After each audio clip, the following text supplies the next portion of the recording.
मैं डॉक्टर रेखा जोशी नितिन संस्कृत क्लासेस में पंचांग के बारे में आपको बता रही थी। और पंचांग में हम लोग तिथि के बारे में पढ़ रहे थे।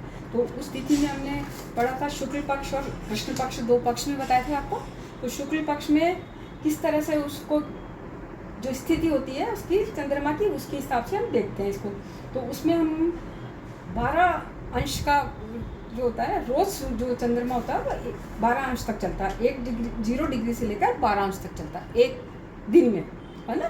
तो ये क्या हुआ, 0 अंश को डिग्री भी कह सकते हैं, वैसे डिग्री भी कहा जा सकता है ना, क्योंकि अंश और डिग्री अधिकतर लोग डिग्री से पहचानते हैं इसे। तो 0 डिग्री से 12 डिग्री तक प्रतिपदा कहलाती है एक तारीख, है ना।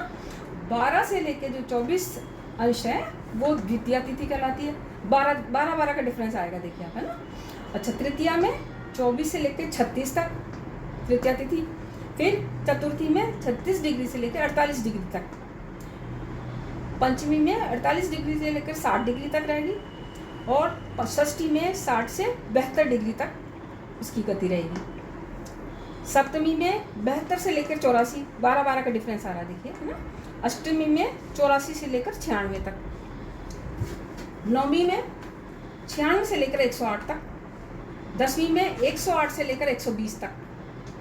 एकादशी में 120 से लेकर 132 तक। और द्वादशी में 132 से लेकर 144 तक। 144 से लेकर 56 तक त्रयोदशी में।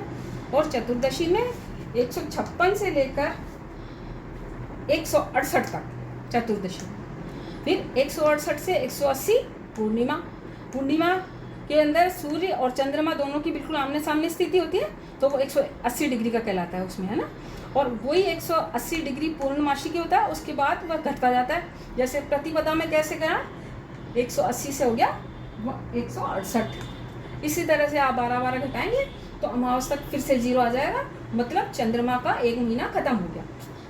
360 डिग्री है, क्योंकि ये तो सारी राशि कवर कर लेता है ना 360 डिग्री वह चक्र को एक महीने में। अब हम सौर्य चक्र के बाद में बताएंगे, और फिर ये बताएंगे कि पृथ्वी से इनकी स्थिति कैसे जानी जाती है ना। ये अगले अंक बताएंगे आपको, ठीक है। आज के लिए इतना काफ़ी, नमस्कार।